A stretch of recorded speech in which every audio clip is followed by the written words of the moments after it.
जून का महीना शुरू हो चुका था। पिछले कई दिनों से लगातार बारिश हो रही थी। पूरे गांव में हर तरफ पानी ही पानी था। दिन भर रुक रुक कर बरसने वाली बारिश रात होते होते और तेज हो गई। आसमान में घने काले बादल छा गए, तेज हवाएं चलने लगीं और बिजली की कड़क से पूरा इलाका गूंज उठा। गांव के किनारे बनी एक टूटी फूटी झोपड़ी के अंदर कमेश अपनी पत्नी श्रेया और छोटी बेटी मीरा के साथ बैठा था। छत से कई जगह पानी टपक रहा था, लेकिन तीनों चुपचाप इस रात के गुजरने का इंतजार कर रहे थे। कमेश, कई दिनों से लगातार बारिश हो रही है। हर रात यही डर लगा रहता है कि कहीं ये टूटी हुई छत हमारा साथ ना छोड़ दे। मीरा भी ठीक से सो नहीं पा रही। सोचती हूँ आखिर कब हमारी जिंदगी बदलेगी। मैं समझता हूँ श्रेया, लेकिन इंसान उम्मीद छोड़ दे तो जीना मुश्किल हो जाता है। इस बार फसल बहुत अच्छी खड़ी है। अगर मौसम ने साथ दिया और सब ठीक रहा तो सबसे पहले इस झोपड़ी की छत बदलवाऊंगा। अब मैं नहीं चाहता कि मेरी बेटी हर बारिश की रात डर कर सोए। पिताजी, क्या सच में हमारी नई छत बनेगी? फिर बारिश का पानी घर के अंदर नहीं आएगा ना? हाँ मेरी बच्ची, बस भगवान हमारी मेहनत पर अपनी कृपा बनाए रखें। मुझे पूरा विश्वास है कि आने वाला समय हमारे लिए जरूर बदलेगा। बस ये रात कट जाए। उस रात तीनों की आंखों में नींद से ज्यादा आने वाले कल की उम्मीद थी। अगली सुबह बारिश और तूफान पूरी तरह शांत हो चुका था। कमेश अपने खेत में जी जान से मेहनत कर रहा है। इस बार उसकी फसल बहुत अच्छी हुई है, जिसे देखकर गांव वाले उसकी तारीफ कर रहे हैं। कमेश भाई, मान गए तुम्हारी मेहनत को। इस बार तुम्हारे खेत की फसल पूरे गांव में सबसे अच्छी है। ये सब भगवान की कृपा और आप लोगों का आशीर्वाद है काका। बस यही सपना था कि फसल अच्छी हो ताकि परिवार के लिए कुछ कर सकूं। तुम्हारी ईमानदारी का फल है कमेश। देखना, इस बार मंडी में फसल के बहुत अच्छे दाम मिलेंगे और तुम्हारी सारी परेशानियां दूर हो जाएंगी। बस यही उम्मीद है। फसल सही दाम पर बिकी तो सबसे पहले घर की टूटी छत ठीक करवाऊंगा। मेरी बच्ची बारिश के डर से सो नहीं पाती, और पैसे बचे तो मीरा का दाखिला शहर के स्कूल में करवाऊंगा। भगवान तुम्हारी मुराद जरूर पूरी करेगा। तुम बस अपना काम लगन से करते रहो। जी काका, अब मैं कटाई पूरी कर लूं, मुझे घर भी जल्दी पहुंचना है। कमेश का घर भले ही कच्चा है, लेकिन वहाँ खुशियों की कोई कमी नहीं है। श्रेया चूल्हे पर खाना बना रही है और मीरा अपने पिताजी के आने का इंतजार कर रही है। माँ, पिताजी आज इतनी देर तक खेत में क्या कर रहे हैं? क्या वो आज मेरे लिए बाजार से कुछ लाएंगे? वो हमारे लिए ही तो इतनी मेहनत कर रहे हैं मेरी बच्ची, ताकि हम हमेशा खुश रहें और तुम्हारा भविष्य अच्छा हो। मुझे पता है माँ, पिताजी दुनिया के सबसे अच्छे इंसान हैं। तभी कमेश चेहरे पर एक बड़ी सी मुस्कान लिए घर के अंदर आता है। पिताजी, आप आ गए। मैं कब से आपका इंतजार कर रही थी। माँ ने आज मेरी पसंद का खाना बनाया है। हम दोनों बस आपके आने का इंतजार कर रहे थे ताकि साथ बैठकर खाना खाएं। अरे वाह मेरी प्यारी बच्ची, लगता है सुबह से दरवाजे पर आंखें बिछाए बस अपने पिताजी का ही इंतजार कर रही थी। और आज तुम्हारे पिताजी तुम्हारे लिए एक खुशखबरी लाए हैं। पता है क्या? आज अपनी खेत की फसल देखकर ऐसा लग रहा है जैसे भगवान ने हमारी सुन ली हो। बहुत जल्द हमारे ये सारे बुरे दिन हमेशा के लिए खत्म होने वाले हैं। सच? अगर ऐसा हो गया तो हमारी आधी परेशानियां तो वैसे ही खत्म हो जाएंगी। भगवान करे इस बार आपकी सारी मेहनत रंग लाए और हमारे घर में भी खुशियों के दिन लौट आएं। हाँ श्रेया, अगर इस बार सब ठीक रहा तो हमारी जिंदगी भी धीरे धीरे बदल जाएगी। तुम दोनों को खुश देखकर मेरी दिन भर की सारी थकान मिट जाती है। हमारा ये छोटा सा परिवार ही मेरी सबसे बड़ी दौलत है। कमेश का एक बड़ा भाई भी था जिसका नाम महेश था। वो शहर के एक बड़े बैंक में ऊंचे पद पर काम करता था। महेश बहुत लालची था और गरीब किसानों से हमेशा घमंड से बात करता था। क्या समझ रखा है बैंक को? खैरात बढ़ रही है यहाँ? लोन वापस करने की औकात नहीं तो लेने क्यों आते हो? साहब, बस कुछ मोहलत दे दीजिए। बारिश से फसल खराब हो गई है। अगली बार पाई पाई चुका दूंगा। मेरे छोटे बच्चों पर रहम खाइए। मुझे बहाने नहीं सुनने। अगर 7 दिन में पैसे नहीं आए तो तुम्हारी जमीन बैंक के नाम हो जाएगी। निकलो यहाँ से। महेश एक भ्रष्ट अफसर है। वो रिश्वत लेता है और धोखे से गरीबों की जमीनें हड़पने की चालें चलता है। शाम को वो अपने आलीशान बंगले पर लौटता है, जहां उसकी पत्नी कविता उसका इंतजार कर रही होती है। महेश उसके पास जाकर बैठ जाता है। कविता भी उसके लालच में उसका पूरा साथ देती है। आज तो बड़े खुश लग रहे हो। कोई मोटा शिकार हाथ लगा है क्या? अरे शिकार तो रोज ही हाथ लगते हैं कविता। आज फिर एक अनपढ़ किसान को डरा कर आया हूँ। जल्दी उसकी जमीन हमारे नाम होगी और फिर हम उसे बहुत ऊंचे दाम पर किसी बिल्डर को बेच देंगे। बहुत खूब। इन गरीब और बेवकूफ किसानों की जमीनें हड़पने का ये तरीका तुमने बहुत अच्छा ढूंढा है। अपना बैंक का काम भी हो जाता है और अपनी जेबें भी भर जाती हैं। शहर में हमारा रुतबा और भी बढ़ जाएगा। सही कहा। इस शहर में पैसा और ताकत ही सब कुछ है। इंसान की कीमत उसकी हैसियत से होती है और मुझे ये दोनों चीजें किसी भी कीमत पर चाहिए। शाम के समय गांव की चाय की दुकान पर कुछ गांव वाले कमेश की मेहनत और उसकी अच्छी फसल की चर्चा कर रहे थे। मैंने अपनी जिंदगी में कमेश जैसा मेहनती इंसान नहीं देखा। कभी किसी से शिकायत नहीं करता और हमेशा दूसरों की मदद के लिए तैयार रहता है। हाँ सरपंच जी, इस बार तो उसकी फसल भी लहलहा रही है। अब उसे गरीबी में नहीं जीना पड़ेगा।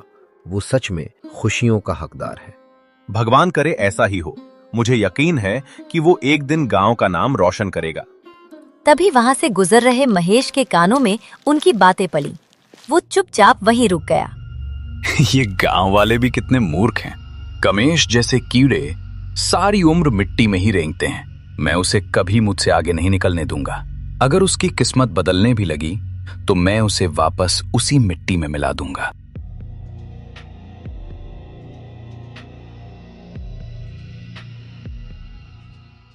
रात गहरा चुकी थी। बाहर आसमान में फिर से काले बादल घिरने लगे थे। वहीं झोपड़ी के अंदर कमेश, श्रेया और छोटी मीरा बैठकर खाना खा रहे थे। बाहर का मौसम देखकर श्रेया के चेहरे पर चिंता छा गई। कमेश, तुमने बाहर आसमान देखा? फिर से बारिश का मौसम बन रहा है। अगर इस बार भी बारिश शुरू हो गई तो घर की जो थोड़ी बहुत छत बची है वो भी टूट जाएगी। मरम्मत के लिए हमारे पास पैसे नहीं हैं और फसल बिकने में अभी समय लगेगा। हम फिर से उस खौफनाक रात का सामना नहीं कर सकते। माँ, क्या फिर से घर में पानी भरेगा? क्या हमें फिर से रात भर जागना पड़ेगा? नहीं बेटा, इस बार ऐसा कुछ नहीं होगा। श्रेया, आज चौपाल पर भी लोग यही कह रहे थे कि इस साल तूफान ज्यादा आएगा। इसलिए मैंने एक फैसला किया है। मैं कल ही शहर जाकर बैंक से लोन लूंगा। एक बार फसल बिक जाए तो लोन के पैसे चुका दूंगा, लेकिन अभी सबसे ज्यादा जरूरी इस छत को ठीक करवाना है। क्या बैंक से लोन लेना सही रहेगा? लोग कहते हैं बैंक का कर्ज बहुत भारी होता है और तुम्हारे महेश भैया, क्या वो मदद करेंगे? वो तो हमसे ठीक से बात तक नहीं करते। वो मेरे बड़े भाई हैं श्रेया। मुझे पूरा यकीन है कि जब वो हमारी मजबूरी समझेंगे तो वो जरूर मेरा लोन पास कर देंगे। आखिर हम एक ही खून हैं। वो हमें इस हालत में कैसे छोड़ सकते हैं?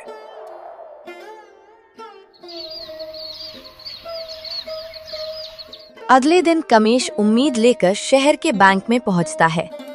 महेश अपने कैबिन में बैठा है। कमेश झिझकते हुए अंदर जाता है।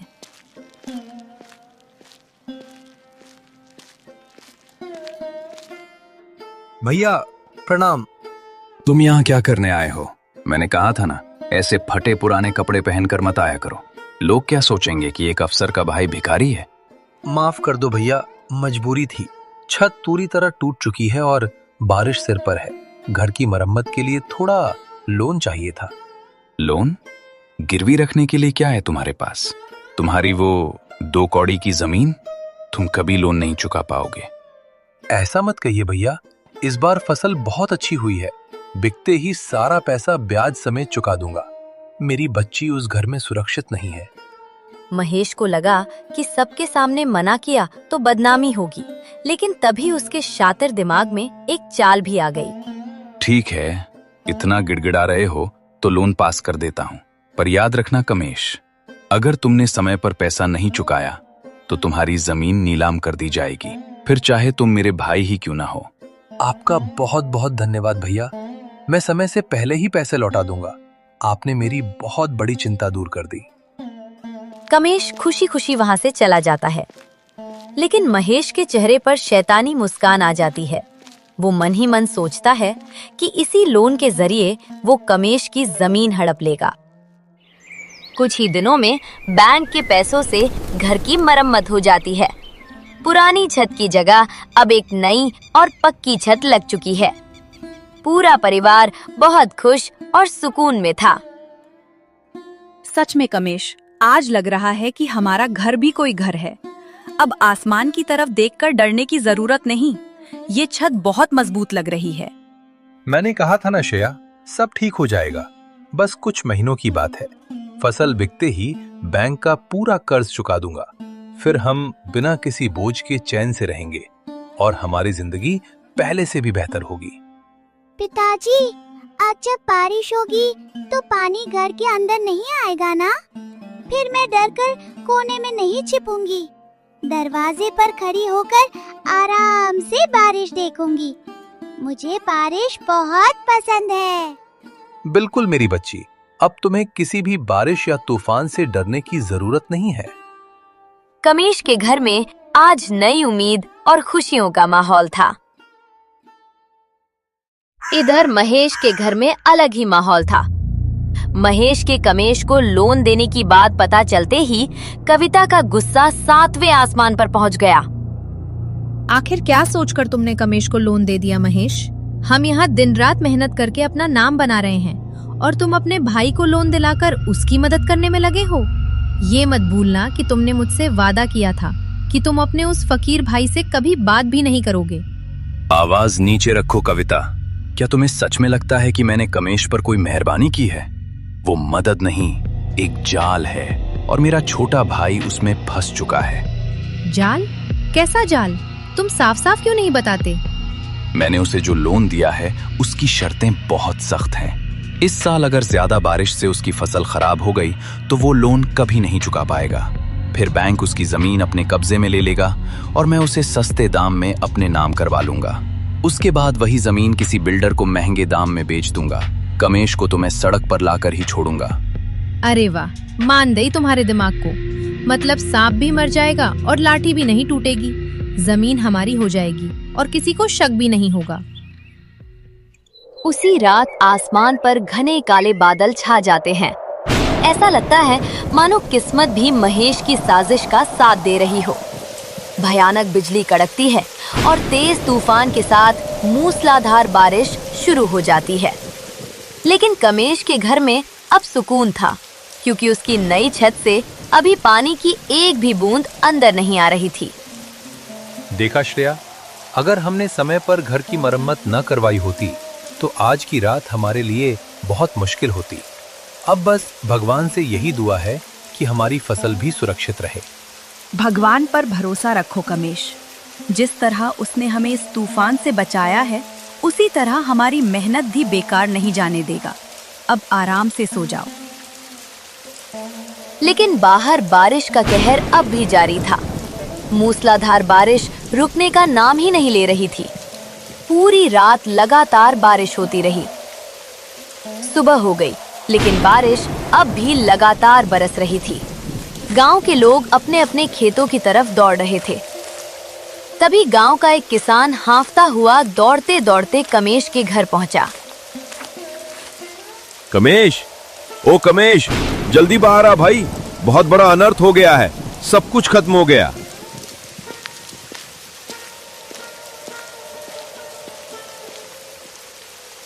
क्या हुआ काका? आप इतने घबराए हुए क्यों हैं? इतनी सुबह क्या बात हो गई? भाई, रात भर जो तूफान आया और नदी में जो बाढ़ आई, उसने पूरे गांव के खेतों को बर्बाद कर दिया है। मैंने अभी अभी तेरा खेत देखा है कमेश। तेरी पूरी फसल पानी में डूब चुकी है।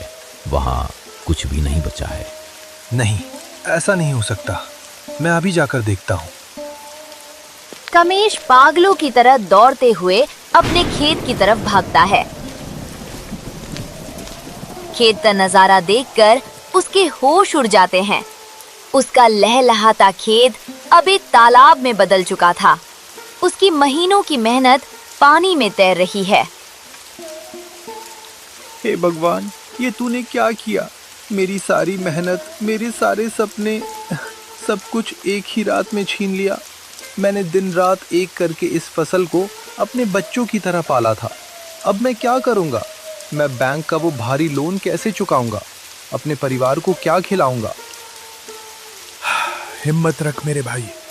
प्रकृति के आगे किसी इंसान का जोर नहीं चलता। हम सब तुम्हारे साथ हैं।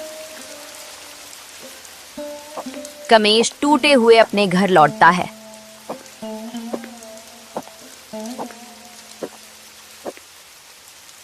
और जमीन पर बैठकर फूट फूट कर रोने लगता है। तभी छोटी मीरा वहां आती है। पिताजी, आप रो क्यों रहे हैं? क्या किसी ने आपको डांटा है? आप तो मेरे सुपर हीरो हो, और सुपर हीरो कभी नहीं रोते। मुझे माफ कर दो मेरी बच्ची। तुम्हारा पिता बहुत कमजोर निकला। मैं तुम्हारे लिए कुछ नहीं कर पाया। मैंने सोचा था तुम्हें स्कूल भेजूंगा, पर सब खत्म हो गया। ये कैसी कमजोरों वाली बातें कर रहे हो जी? आप इतनी जल्दी हिम्मत कैसे हार सकते हो? एक फसल बर्बाद हुई है, हमारी जिंदगी नहीं। अगर तुमने हिम्मत हार दी तो इस परिवार का क्या होगा जी? अब टूटने का नहीं, संभलने का समय है। तुम सही कह रही हो श्रेया।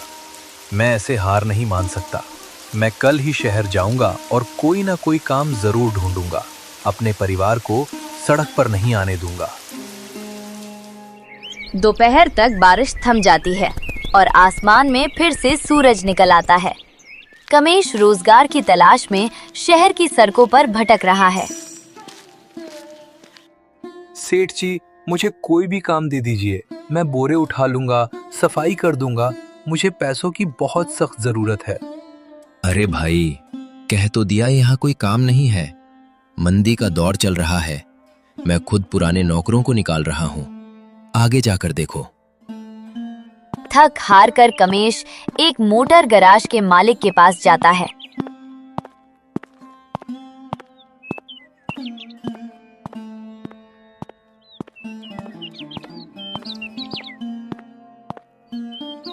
मालिक, क्या यहाँ मेरे लायक कोई काम मिल सकता है? मैं बहुत मेहनती हूँ। आप जो बोलेंगे मैं कर दूंगा। तुझे गाड़ियाँ ठीक करनी आती हैं क्या? ये कोई किसानी का काम नहीं है। मुझे काम नहीं आता मालिक, पर मैं जल्दी सीख लूंगा। तब तक मैं भारी सामान उठाने और गाड़ियाँ धोने का काम कर लूंगा। आप मुझे आधी पगार ही देना, पर रख लीजिए। ठीक है, तेरी बातें सुनकर लग रहा है कि तू सच में जरूरतमंद है। कल सुबह से आ जाना, पर काम में कोई लापरवाही नहीं चलेगी।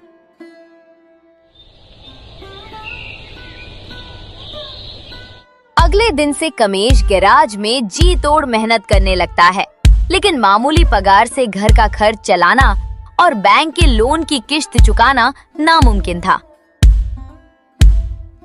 कुछ दिन बाद बैंक के अधिकारी कमेश के घर पहुंच जाते हैं। उनके साथ कमेश का बड़ा भाई महेश भी खड़ा है। कमेश, तुम्हारी लोन की पहली किश्त बाकी है। अगर तुरंत पैसे जमा नहीं किए तो नियम के अनुसार हम इस घर और खेत पर कब्जा कर लेंगे। भैया, आप तो मेरे अपने हैं। प्लीज मेरी मदद कीजिए। मेरी फसल बर्बाद हो गई है। मुझे बस कुछ दिनों की मोहलत दे दीजिए। मेरा घर नीलाम होने से बचा लीजिए। मैं दिन रात एक करके आपका पूरा कर्ज चुका दूंगा। मैंने तुमसे पहले ही कहा था कमेश, जब तुम्हारी हैसियत नहीं थी कर्ज चुकाने की, तो इतना बड़ा लोन लिया ही क्यों? अब बैंक के नियम तुम्हारे आंसुओं से नहीं बदलेंगे। मेरी मजबूरी समझिए भैया। बस एक आखिरी मौका दे दीजिए। खैर, अब जो भी है, आखिर तू मेरा छोटा भाई है। मैं तुझे और तेरे परिवार को सड़क पर नहीं देख सकता। ऑफिसर, मेरी जिम्मेदारी पर इन्हें 7 दिन की और मोहलत दे दीजिए। महेश के अनुरोध पर कमेश को 7 दिनों की मोहलत दे दी जाती है। इसके बाद बैंक के अधिकारी और महेश वहां से चले जाते हैं, लेकिन कमेश की समस्याएं अभी भी समाप्त नहीं हुई थीं। रात हो चुकी थी और पूरा गांव गहरी नींद में सो रहा था। घर के अंदर श्रेया और मीरा भी सो चुके थे। वहीं पास ही कमेश चिंताओं में डूबा जमीन पर बैठा था। उसकी आंखों से नींद पूरी तरह गायब थी और चेहरे पर एक गहरा दर्द साफ झलक रहा था। तभी किसी ने दरवाजा खटखटाया।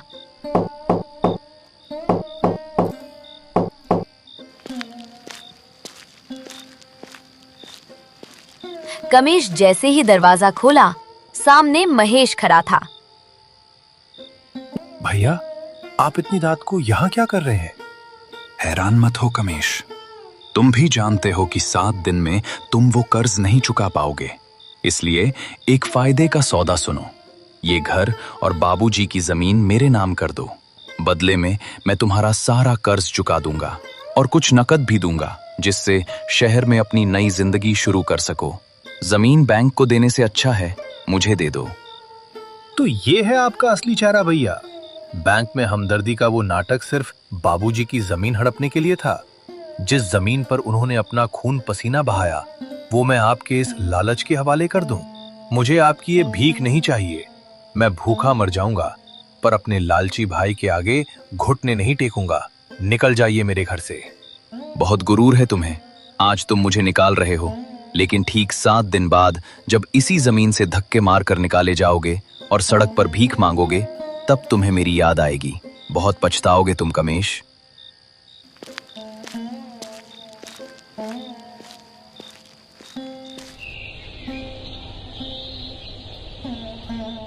समय तेजी से बीतने लगा। कमेश गैराज में दिन रात एक कर रहा था और उधर श्रेया ने भी गांव के घरों में झाड़ू पोछा और बर्तन मांजने का काम शुरू कर दिया था। दोनों पाई पाई जोड़ रहे थे। सुनो जी, ये मेरी इस हफ्ते की कमाई है। मालिक ने कुछ एडवांस भी दिया है। मुझे पता है तुम कहोगे कि मुझे ये सब करने की क्या जरूरत थी, लेकिन जब मुसीबत हम दोनों के घर पर आई है तो हम मिलकर ही लड़ेंगे। उसी समय छोटी मीरा अपनी मिट्टी की गुल्लक लेकर दौड़ती हुई कमेश के पास आती है। पिताजी, ये मेरे सारे पैसे हैं, आप इन्हें रख लो। अगर इससे हमारा घर बच जाए तो मुझे बहुत खुशी होगी। मेरी बच्ची, आज मेरी जिंदगी में ऐसा दिन भी आ गया कि मुझे अपनी ही बेटी की गुल्लक का सहारा लेना पड़ रहा है। मुझे माफ कर देना मेरी बच्ची। तीनों मिलकर सारे पैसे गिनते हैं, लेकिन रकम अब भी बहुत कम पड़ रही थी। श्रेया, ये पैसे बहुत कम है। हमारी इतनी मेहनत के बाद भी ये रकम आधे लोन तक भी नहीं पहुंची और बैंक की मोहलत खत्म होने में अब सिर्फ 2 दिन बचे हैं। मुझे नहीं पता अब क्या होगा। मुझे तो हर तरफ सिर्फ अंधेरा ही नजर आ रहा है। हिम्मत मत हारो जी, हमारी मेहनत कभी बेकार नहीं जाएगी। मुझे पूरा भरोसा है, भगवान हमारे लिए कोई न कोई रास्ता जरूर खोलेंगे। उधर महेश के आलीशान घर में जश्न का माहौल था। बैंक की मोहलत खत्म होने में सिर्फ 2 दिन बाकी थे और महेश अपनी पत्नी कविता के साथ खुशियां मना रहा था। देखा कविता, मैंने कहा था ना कि वो भिखारी कमेश कभी पैसा नहीं चुका पाएगा। वो गैराज में गाड़ियां धो रहा है और उसकी पत्नी लोगों के जूठे बर्तन मांज रही है। बस 2 दिन का इंतजार और फिर बाबूजी की वो जमीन हमेशा के लिए मेरी हो जाएगी। सच में महेश, तुम्हारी इस चाल का कोई जवाब नहीं। जमीन पर कब्जा होते ही हम उसे शहर के बिल्डर को बेच देंगे। फिर देखना, हम इस पूरे गांव के सबसे अमीर लोग होंगे और वो कमेश सड़क पर भीख मांग रहा होगा। उसी रात मौसम फिर बिगड़ जाता है। और जोरदार बारिश होने लगती है। कमेश गैराज बंद कर रहा होता है, तभी धुआं छोड़ती एक महंगी कार वहां रुकती है। कार से घबराए हुए राजवीर सिंघानिया, उनकी पत्नी नैना और तेज बुखार से कांप रही बेटी अन्या बाहर आते हैं। भाई साहब, मेरी गाड़ी रास्ते में खराब हो गई है। बच्ची को तेज बुखार है और इसे तुरंत अस्पताल ले जाना है। क्या आप गाड़ी ठीक कर सकते हैं? मैं मुंह मांगा पैसा दूंगा, प्लीज मदद कर दीजिए। घबराइए मत साहब, मैं बड़ा मैकेनिक नहीं हूँ, पर पूरी कोशिश करूंगा। बाहर बहुत ठंड है, बच्ची की हालत बिगड़ जाएगी। मेरा घर पास ही है, आप बच्ची को लेकर वहां चलिए, मैं रात भर में गाड़ी ठीक कर दूंगा। पर इतनी रात को हम आपके घर कैसे जा सकते हैं? आपको परेशानी होगी। इसमें परेशानी कैसी? इंसान ही इंसान के काम आता है। आप बच्ची को उठाइए और चलिए, गाड़ी यहाँ सुरक्षित रहेगी। कमेश राजवीर और उसके परिवार को अपनी झोपड़ी में लाता है। श्रेया अनजान लोगों को भीगता देख तुरंत अंदर बुला लेती है। कमेश, ये लोग कौन है? श्रेया, इनकी गाड़ी खराब हो गई है। तू आग जला और बच्ची को कंबल दे। मैं वापस गैराज जा रहा हूँ गाड़ी ठीक करने। भाई साहब, आप इस बारिश में कैसे काम करेंगे? उसकी फिक्र आप मत कीजिए, बस बच्ची का ख्याल रखिए। कमेश भयानक बारिश में वापस गैराज जाकर रात भर गाड़ी ठीक करने में लग जाता है।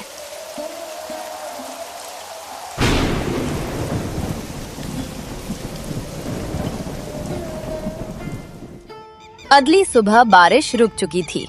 अन्या का बुखार भी अब उतर चुकी थी।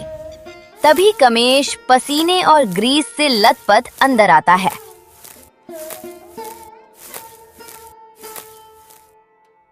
साहब, गाड़ी ठीक हो गई है, इंजन का पानी साफ कर दिया है। अब आप लोग आराम से शहर जा सकते हैं। आपने मेरे परिवार पर जो एहसान किया है, मैं जिंदगी भर नहीं भूलूंगा। मैं बिजनेसमैन राजवीर सिंघानिया हूं। आज मैंने देखा कि असली अमीरी दिल की होती है। बताइए, मैं आपको इसके बदले कितने पैसे दूं? साहब, मुझे इतने सारे पैसों की कोई जरूरत नहीं है। मैंने जो आपकी मदद की है, मुझे बस उस काम की मामूली सी मजदूरी दे दीजिए। उससे ज्यादा पर मेरा कोई हक नहीं बनता। आप खुशी खुशी अपने घर जाइए। मैं सब जानता हूं कमेश। कल रात जब तुम गैराज में काम कर रहे थे, तब श्रेया बहन ने मुझे तुम्हारी पूरी परेशानी बताई। उन्होंने बैंक के नोटिस के बारे में भी सब कुछ बताया। मुझे पता है, अगर कल तक लोन नहीं चुकाया गया तो तुम्हारा परिवार सड़क पर आ जाएगा। इतनी बड़ी मुसीबत में होने के बाद भी तुम मुझसे सिर्फ मामूली सी मजदूरी मांग रहे हो। मेरी मुसीबतें मेरी अपनी है साहब। कल शायद मेरे सिर पर ये छत भी ना रहे, लेकिन इसका मतलब ये तो नहीं कि मैं लालच में आकर अपनी ईमानदारी का सौदा कर लूं। बेईमानी के पैसों से अगर मैंने अपना घर बचा भी लिया साहब, तो मुझे जिंदगी में कभी सुकून की नींद नहीं आएगी। बाबूजी ने हमें यही सिखाया है। कमेश की ये बात सुनकर राजवीर और नैना की आंखें नम हो जाती हैं। तभी छोटी अन्या अपने पापा से कहती है, पापा, ये अंकल बहुत अच्छे हैं। इन्होंने रात भर बारिश में जागकर काम किया और मीरा ने भी रात को अपना कंबल मुझे दे दिया था।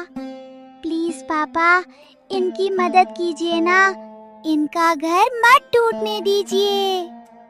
बिल्कुल मेरी बच्ची। कमेश भाई, हम आपके लिए बिल्कुल अनजान थे, फिर भी आपने बिना किसी स्वार्थ के मेरी बेटी की जान बचाई। इसलिए अब आपकी सारी परेशानियां मेरी हैं। मैं अभी आपका पूरा बैंक लोन चुका रहा हूं और आप मुझे रोकेंगे नहीं। ये कोई एहसान नहीं, बल्कि आपके इस बड़े दिल और इंसानियत का छोटा सा इनाम है। और हाँ, खेती दोबारा शुरू करने के लिए ट्रैक्टर, बीज या खाद जो भी चाहिए, वो आज शाम तक आपके खेत पहुंच जाएगा। भगवान आपको हमेशा खुश रखे साहब। आपने सच में हमारे डूबते हुए परिवार को बचा लिया। आप हमारे लिए किसी फरिश्ते से कम नहीं हैं। साहब, मैं आपका ये उपकार जिंदगी भर नहीं भूलूंगा।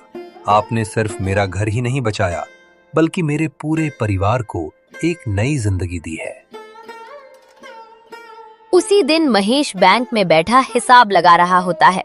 तभी पुलिस की एक टीम सीधे उसके कैबिन में घुस आती है। राजवीर सिंघानिया ने महेश के सारे काले कारनामों और धोखाधड़ी के पक्के सबूत पुलिस को सौंप दिए थे। महेश, तुम्हें गिरफ्तार किया जाता है।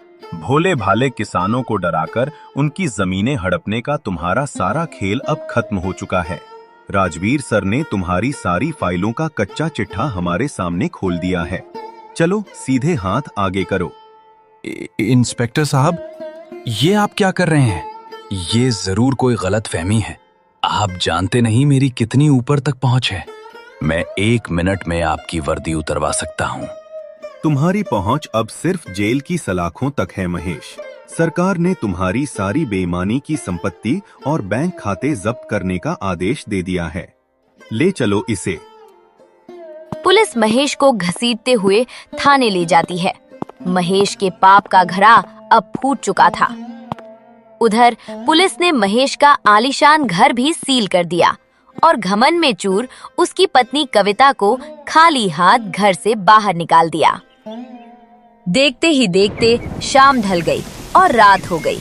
तभी तेज बारिश भी शुरू हो गई। जिस कविता ने कल तक दूसरों को बेघर करने की चाल चली थी, आज वही कविता गांव के बाहर एक टूटी फूटी झोपड़ी में सिकुड़ी बैठी अपनी करनी पर रो रही थी। हे भगवान, ये क्या से क्या हो गया? लालच में अपनों का ही घर उजाड़ना चाहा और आज खुद का ही घर उजड़ गया। आज बारिश से सर छुपाने के लिए एक छत तक नहीं बची। तभी उस अंधेरी झोपड़ी में लालटेन की रोशनी पड़ती है। कमेश और श्रेया उसे ढूंढते हुए वहां पहुंच जाते हैं।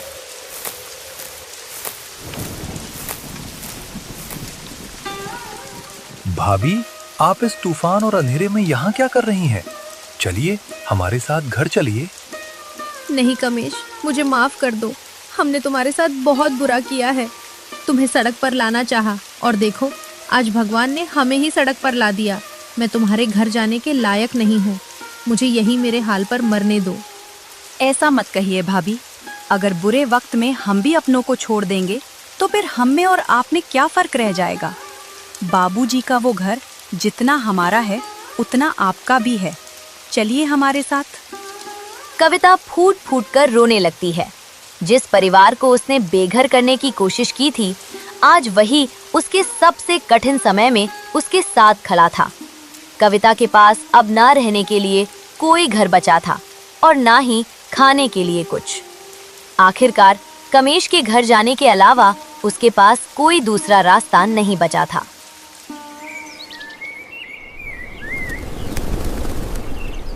अगली सुबह तमेश और श्रेया कविता को लेकर पुलिस स्टेशन पहुंचते हैं। महेश हवालात की सलाखों के पीछे सिर झुकाए बैठा था। कल तक जो इंसान अपने घमंड में चूर था, आज उसकी आंखों में सिर्फ पछतावे के आंसू थे। इंस्पेक्टर साहब, मेरे भाई से बहुत बड़ी गलती हो गई है। आप प्लीज उसे छोड़ दीजिए। जमानत के जितने भी पैसे लगेंगे मैं इंतजाम कर लूंगा। बस मेरे बड़े भाई को बाहर निकाल दीजिए। मैं तुम्हारी भावना समझ सकता हूं कमेश, लेकिन अब कुछ नहीं हो सकता। तुम्हारे भाई ने धोखाधड़ी करके भोले भाले किसानों की जमीनें हड़पी हैं। सारे पक्के सबूत कोर्ट में पेश किए जा चुके हैं और इसे पूरे 5 साल की सजा हो चुकी है। यही कानून का नियम है। अब इस मामले में मैं भी कुछ नहीं कर सकता। इसे 5 साल जेल में ही काटने होंगे। महेश जी, हमारे लालच ने आज हमें कहीं का नहीं छोड़ा। हमने हमेशा कमेश और श्रेया का बुरा चाहा, लेकिन कल रात जब मैं बेघर होकर सड़क पर रो रही थी तो यही दोनों मुझे सहारा देकर अपने घर ले गए। हमारे घमंड का ऐसा भयानक अंत होगा मैंने कभी नहीं सोचा था। नहीं कमेश, अब मेरे लिए हाथ मत जोड़। मैंने तेरा घर उजाड़ना चाहा और तू आज भी मुझे बचाने आ गया। मेरी असली जगह यही है। मैंने जो इतने पाप किए हैं उसका यही फल है और मुझे ये सजा काटनी ही होगी। बस मेरी एक आखिरी विनती है छोटे, तुम बस अपने परिवार का और अपनी इस भाभी कविता का ध्यान रखना। मैं अब 5 साल बाद अपने कर्मों की सजा काटकर एक अच्छा इंसान बनकर ही लौटूंगा। मुझे माफ कर दे छोटे। आप चिंता मत कीजिए भैया। जब तक मैं जिंदा हूं भाभी को कोई तकलीफ नहीं होगी। आप बस अपना ख्याल रखना, हम सब घर पर आपका इंतजार करेंगे। महेश के लालच और अहंकार का पर्दा हमेशा के लिए हट चुका था। कमेश की ईमानदारी और बड़े दिल ने आखिरकार उसके परिवार को संभाल लिया, जबकि महेश का लालच उसे सलाखों के पीछे ले गया। इंसान को अपने कर्मों का फल एक न एक दिन जरूर मिलता है।